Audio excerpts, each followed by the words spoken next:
NYCG.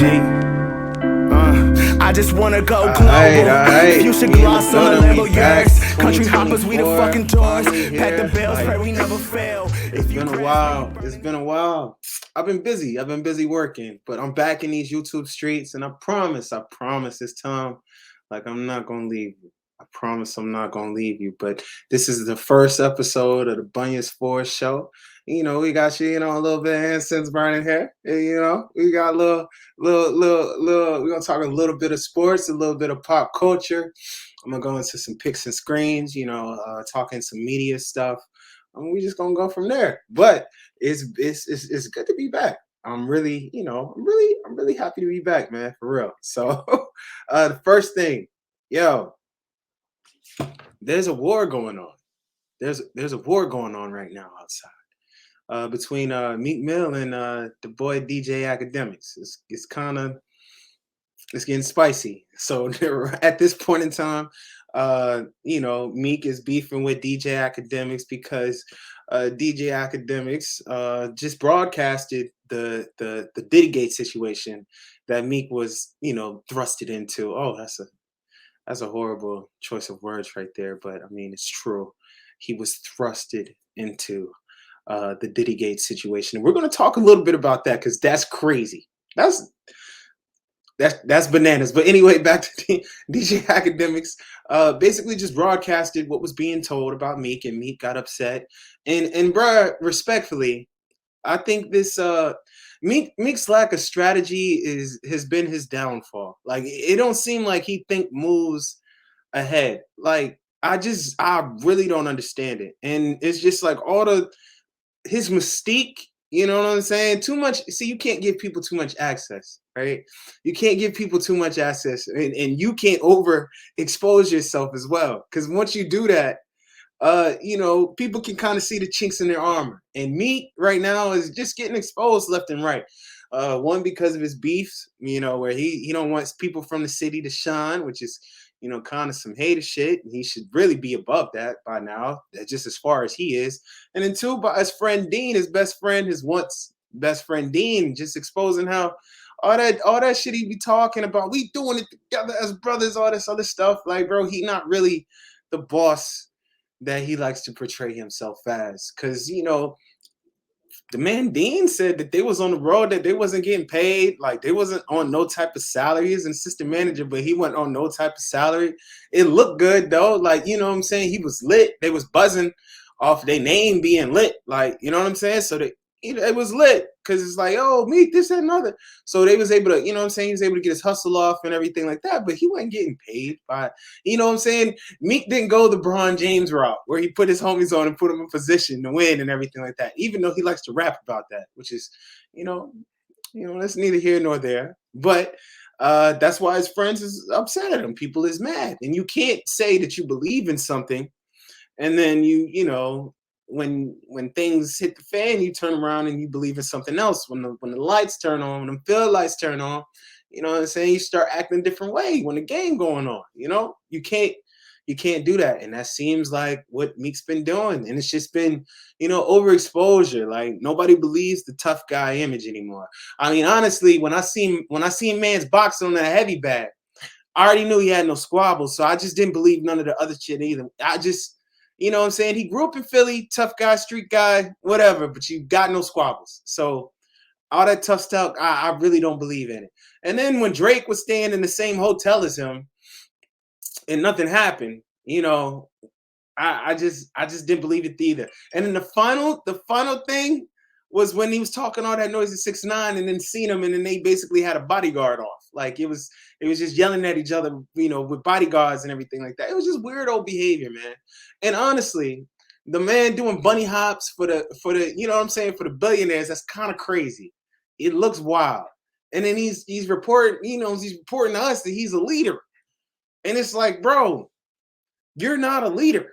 Because, like, all right, I guess what we have to do in the Black community is we can't confuse having a lot of money with being a leader. Like, yes, being wealthy allows you easier access for leadership, but if you're not really leading, then you like, bro, what program does Meek have? All right, how about this? Does Meek have a program in Philadelphia with the youth and doing anything? Does he have a program? Does he have anything that he's funding that's going to be, generations down the line where it's going to be like 10 years from now, it's going to be like the 10th annual Meek Mill, this, that, and the other for his community? Does he have anything like that? If not, you're not a leader, bro. And all this, the black man, they trying to tear the black man down, this, that, and the other. Like, bro, like, dog, you can't be talking about spinning shit in your music, and then when it comes down to it, like, you not living it. Like, bro, you can talk spinning shit, that's fine. Like, I don't care. Express yourself, express what you see. That's cool. But at the end of the day, dog, your actions, like, if you not really, like, if niggas don't believe that, like, bro, you're not really spinning, and then you don't do nothing for your community on top of that, like, basically you lose substance, you lose power, as to say. And I'm sure he's still powerful in Philly and all that, and that's cool, but, like, you know what I'm saying, he's a major artist. He just dropped a project and it was like 6,000 streams first week, which is crazy for a star of Meek's magnitude, man. But it's been self-inflicted wounds, I feel like, that's caused this. And it's getting crazy. Like, yo, the crashing out on social media shit is wild to me. And it's just bananas. Speaking of, let's move on to a different topic. Let's talk about what's going on with No Jumper. Oh, fam. These brothers are really crashing out for this white man. Like, dog, Adam 22 really has no skin in the game, and they really willing to go on his platform and get themselves, like, etched. They really, like, they gonna start street beef like the boy Brick Baby, right? All this is over controversy because he keep listening to outside noise. You know what I'm saying? He had a homie that was from a different gang set that said something derogative about his gang set underneath his breath, just, you know what I'm saying, just out of, I guess, out of just, habit. But you know what I'm saying? He said it on accident and he apologized for it immediately, but Brick Baby didn't check him live, right? So, he got called out for that. And his own set really had some issues with that and how he was, handling himself on the platform. So, in between time, he's been going back and forth, talking to, really copping, his pleas and stuff as far as, pleading his case about why he did this and why he didn't do that and everything like that. And, gangsters are leaking phone conversations. It's just kind of getting on. It's all really getting out of hand. It's all really getting crazy because, you know what I'm saying? When you got gangsters, like, really, like, not doing gangster things, like, or they bringing gangster shit to the internet, it's basically a buffet for the feds. That's really all this is. Like, it really is. Not only that, somebody gonna get their noodle sprayed. Like, for real, somebody really gonna get their head bust, and it's gonna be sad songs, and it's all for content, dog. It's all for clicks and likes from fucking, like, people that you don't know. It's weird. It's weird. People starving for this. They starving for the clout. And he not even paying a lot up there.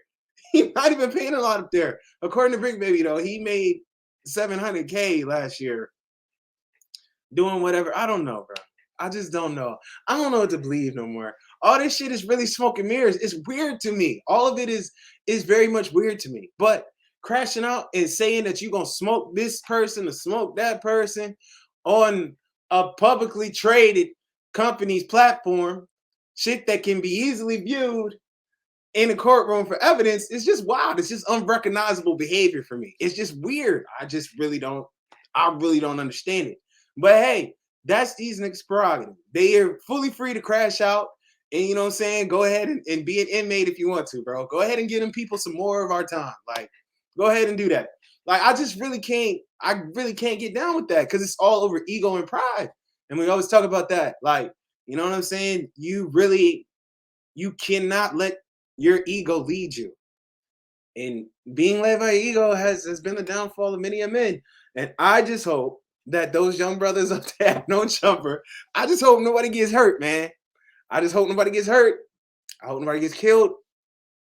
You know what I'm saying? I I wish the best for all parties involved. Like, I want everybody to be successful. I want everybody to win. But Adam 22, you nasty. It's nasty what you're doing. And it's just shameful that these more and more brothers more and more are starting to see the play that he's running. But yo, you over here fueling the flames of street beef like you can't get touched. And you got a daughter and a wife that you cuck. Like, you got things to live for, man. And you acting as if like one of these youngins on the street really care. Like, all right. All I'm saying is somebody's cruising for a bruising, and you might not want to do that. It might get ugly. It might get treacherous out there. It might get treacherous. But let's move on to Diddygate. Yo, who thought? Like, yo, a lot of us thought when the first allegations, when first things first dropped, like the Cassie stuff, we're like, you know what I'm saying? This is probably gonna be the end of it. It's just, some more salacious things to put on Diddy, but he'll eventually survive this. Now, after this little ride escapade, it's just a lot going on, man. I don't think it's like his legacy, dog, is kind of ruined. Is it not? Is it not? He already known for, taking niggas' masters and doing them dirty, doing them grimy. You know what I'm saying? He got his man. Oh, what? Many think that he got his man killed, that his actions got his man killed and his wanting to be seen in the spotlight. He's been, known to put hands on people. You know what I'm saying? Then he smacked Drake. The people put, and he fought J. Cole. They boxed it out. That's crazy. J. Cole wasn't going for that. Okay, now niggas ain't going. We ain't going for that. We ain't going for that, Diddy. No, Diddy. Get your hands off me, Diddy. No, we not doing. That's probably how it goes. Like North Carolina niggas, we wasn't going for the little hanky panky. He was doing a little hanky panky. We wasn't having it. It wasn't flying. No hanky panky. None. So, J. Cole boxed him. You know what I'm saying? It was yeah. You ain't know about that. Yeah. Look it up. You know what I'm saying? Check your facts. But yeah, that really happened. So it's just like a lot. You'd be like, Then, you know what I'm saying? He's been alleged that he's broken women's arms and noses and all types of shenanigans. You know what I'm saying? Like, now them freak offs is real, man. He putting Young Miami to work. You know what I'm saying? He putting her to work. She going out here and she campaigning. She out here campaigning. It's born. Hey, my man, he really got to chill though, because he dabbling in human trafficking waters. Like, he got one foot. It's like, yo, you're dabbling in human trafficking, and you don't want to do that because the feds, dog,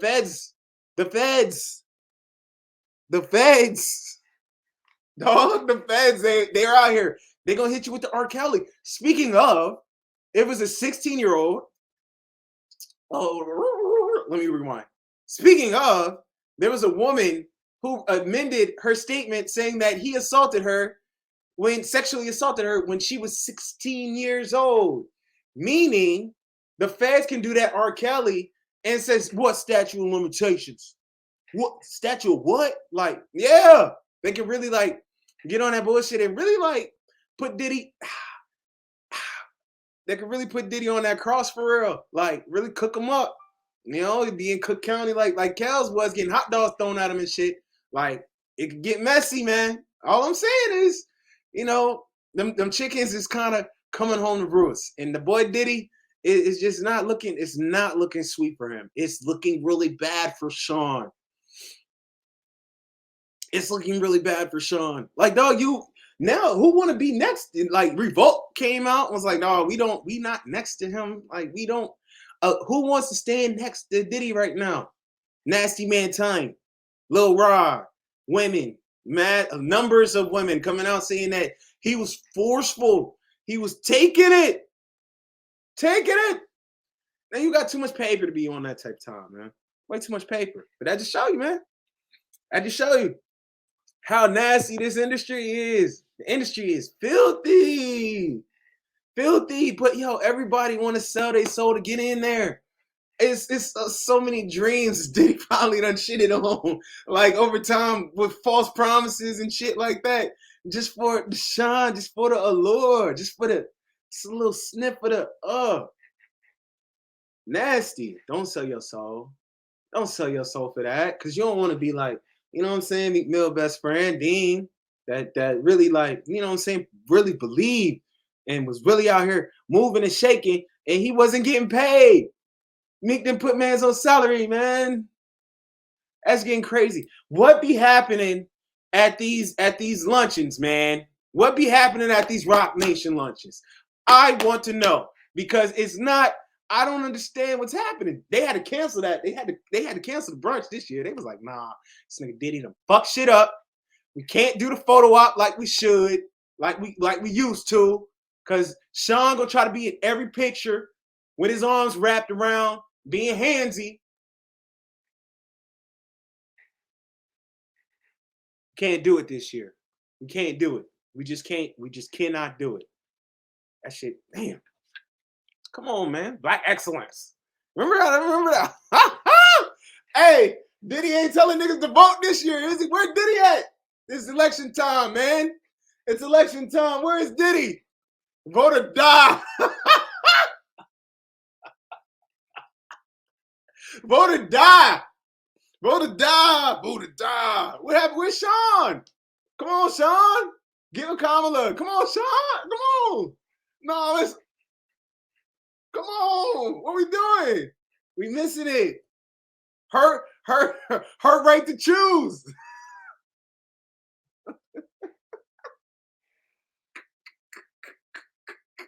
No, like, come on, man. I'm sorry. Let me her right to choose. He needed, hey, dog. If I was Sean, if I was Diddy, I would be out at these abortion clinics. I would be picketing. I would be out there. I would attach myself to a cause, to a worthy cause, and put money behind it. Because right now, it's looking bad. He need Olivia Pope. It's a scandal. It's a scandal. It's a scandal. We about to get off that. We're gonna stop being, as people say, we're gonna stop being messy, man. We're gonna stop being messy. But yo, sports. Let's talk about it. Justin Fields to the Steelers, backing up Russell Wilson. Backing up Russell Wilson. Hey, Russ came out with an interview telling his whole side how Denver did him wrong. Niggas did not give a fuck. Niggas was like, so? And? So? It's the business, nigga. Yeah, like, what? Nah, like, nobody like Russ. Like, nobody like Russ. And it's just a manufacturer. This is why you always got to be organic and authentic, man. It's just, it's just, nobody likes the manufactured image, bro. Like nobody likes that. The boy had his own office in Denver, his own locker room. Teammates don't have his phone number. You know what I'm saying? Russ call you, that joint come up as private, unlisted. You're like, bro, you think you're the president? Like, all you have was a generational defense behind you. Like, come on, man. Come on. And all you had to do was hand the ball to Marshawn Lynch. But no, throw an interception at the one. That is still the wildest play call. It is unacceptable. And when I seen that shit happen, I was like, oh yeah, the dynasty over. They'll never come back from this. Because how do you make that? How do you make that play call? Also, Russ, you better play. You better play. Because if not, that boy Justin Fields gonna come in there like and do his thing. My only thing with Justin is just the accuracy, and maybe he need to go to the same camp that Josh Allen went to. Because when Josh Allen his first few years in the league, he was that man had a scatter gun. He was spraying. It was looking bad. It's looking messy. And then all of a sudden, he got elite. So maybe he needs to go and do that. But just basically just by talent and just basically, all the extras when it comes to, your tangibles, like the speed, the way to get outside the pocket, make somebody miss. He's got all that. He got all the highlight plays in him. But it's just the consistency on down and down basis, and that's it. But Chicago is cheeks. So how fair of a chance did he get? His coordinators, his coaches, everything's been cheeks. It's been ass. They whole concept of how they operate on offense is trash. And it's not good. It's not a good brand of football. It's not. It's not. So maybe coming into a winning organization headed by a great coach by Mike Tomlin, a great organization with history, I think that might do him some good. It might do him some good. Just learn, pick up, be a little clipboard cadet for a little year, do a little internship real quick, and then maybe you'll be ready to take the helm because Russ is only on a 1-year deal, and I am sure they're going to want him to be up out of there as soon as possible. They're going to want him gone. You know what I'm saying? Like, because, what is Russ, 36? I don't know how much. I don't know. I think he's 36. Like, bro, it's time to make way for the future. So the Steelers are actually doing some good things in the offseason as far as like building something for the future. That's what's important. They really need to get that right. So they might, they might have a diamond in the rough in Justin Fields. Because think about what happened with Geno. We thought Geno was, throw him away, get him out of here. And then he came and he made some big plays and stepped up and had a big season. So maybe the same thing can happen for Justin Fields. And I'm hoping so, especially since he out of the division with my Packers. So now I can really cheer for him now because he's not a loser anymore. You know what I'm saying? He's not a Chicago Bear. So, now we can cheer for him again. So I'm really hoping that he comes out and, he changes some minds and some hearts. That's what I'm hoping. That's what I'm hoping, right? So, all right. Now let's talk about what's happening in the NBA right now. So I think right now, as a whole, what we're seeing is a passing of the guard. The Lakers, hey, Laker fans, guys, hey, you cheer for the Lakers. You guys are not winning the title. Do not worry about it. You just don't. You don't have it. It doesn't make sense. AD is playing the best that you could. He's playing great. And you're still not doing it. You're still not looking a threat. It's looking problematic. Also, Warriors, hey, no, it's not happening this year. It's not. And you did Steph a disservice because those first few months he was on a tear. You did him a disservice with the roster that you put around him, but you missed on a couple picks. And then you had the pool situation and everything like that. You made a great call getting rid of him. A horrible call paying him because you did not have to do that. You should have made him play under that pressure and make him prove it. That's what you should have done. Because right now you got $100 million man. You made $100 million man, and this Joker is really just a glorified six man. If that he's a six man, $100 million six man. He doesn't. They can't even start him out there in Washington. Everybody's like, Poole's going to lead the league in scoring. No. He's going to average 30 a game out there. No. Do you know he has no assists in crunch time? No crunch time assists. He has one of the worst shooting percentages in the league. That's absolutely crazy. That's madness. That's wild. And it's like, bro, you got boxed in the face. And then it's like, not only did Draymond touch his chin, he took his heart. He hasn't been the same since. That's why it's like, nah, you gotta fight. And that's why you gotta fight niggas. Like, you gotta fight. Like, you knock me out. We gotta fight on site every day.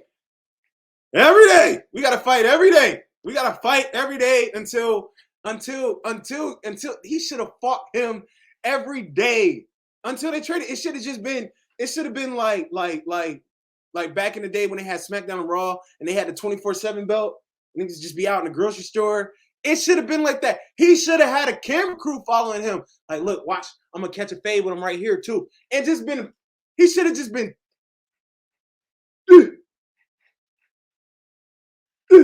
He should have really been tapping his jaw every day because he really just got stole on, and it just took his soul. Like his soul withered away. He's Shang Tsung, and just, oh, your soul belongs to me.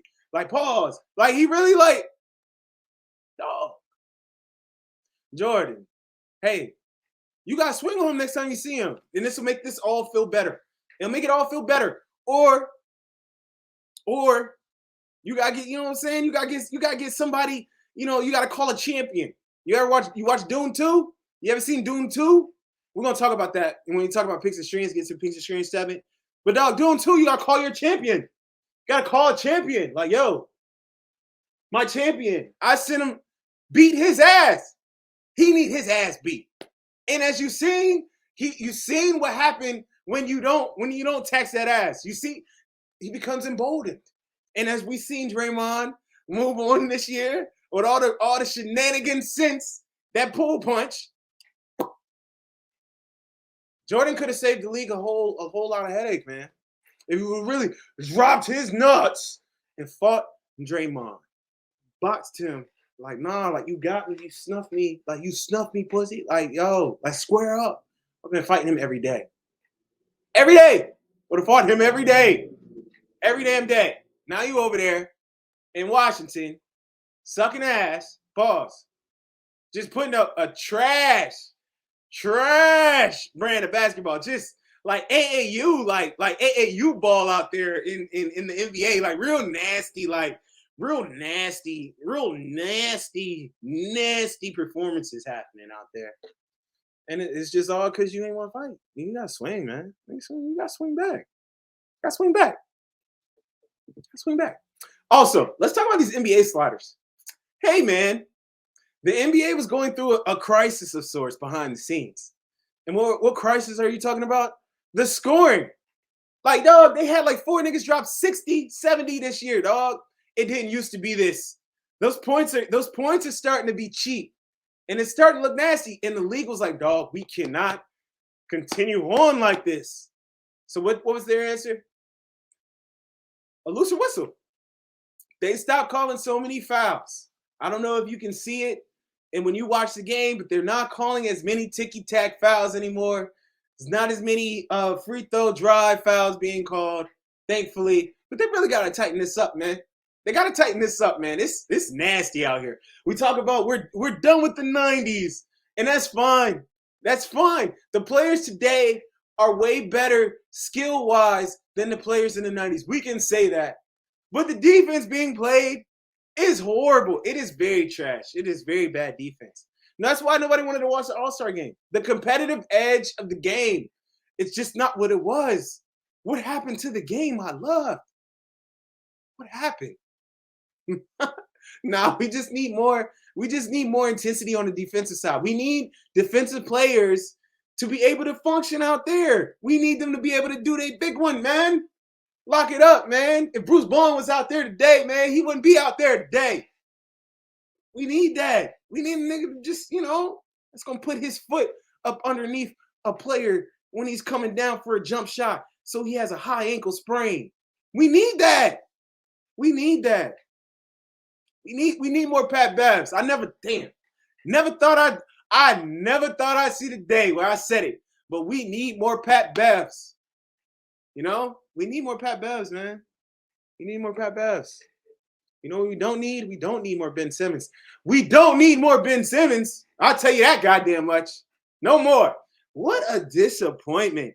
And anybody who knows me, I've been a Ben Simmons doubter, hater, since the boy played at LSU and his teammate make no noise and didn't even, I don't think they went to the tournament.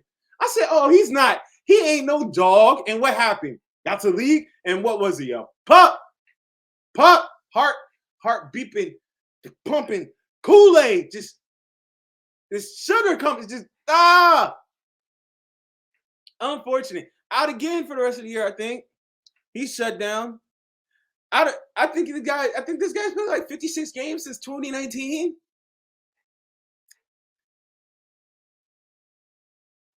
Get him out of here. Get him out of here. He need to be over there. He's going to be over there in Australia, Aussie, oi, oi, oi, boy, boy, boy, with that with Andrew Bogut. You know what I'm saying? Big ass. They over there together. Then he be over there getting some stingrays and fucking around with some kangaroos, man. Cause this ain't for him. This ain't for him. All right. But yeah, we off that. Let's transfer over. Let's talk picks and screens. It's a picks and screens segment where she tells you what to watch. I'm gonna tell you what to watch. I'm gonna tell you the good things. If you are a big fan of action, adventure, comedy, anything like that, I'm definitely gonna put you on some game. If you like subtitles, if you will read subtitles too, woo! I'm gonna put you on.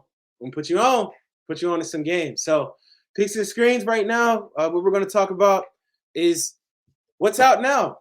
So Doom 2. That's the big thing. That's the big picture that's out right now. And I will say, after seeing it, it is a visual. Listen here. It is a visual masterpiece. It looks wonderful. It looks great. Story, plot, and everything like that. It's real. We're gonna talk about that. But it looks great. It looks great. It looks wonderful. I like the technology. You get to see, you know what I'm saying? You get to see what it's like living on Arrakis and being with the Fremen, how they, the military exploits and everything like that was really, really, really, really, really dope. What I will say though is it has a huge white savior. It has a huge white savior aspect to it, like huge. Like all these movies, low key, are like baby Pocahontas movies because you have a white man that comes in and he learns the way of the natives. He learns the way of the natives, and some of the natives love him, and some of the natives hate him. You know what I'm saying?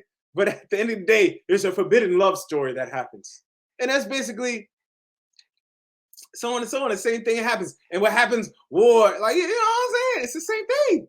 It's the same thing, except it's just a little bit. I feel like it's doper psychologically because it talks about the power of propaganda and the belief and the power of faith and the power of purpose. That's what's dope. That's what's really dope about it. Those aspects of it, when you go see the film, if you check it out and you tune into those aspects of it, you're like, yo, this is really dope because you can actually translate this to what goes on today. You know what I'm saying?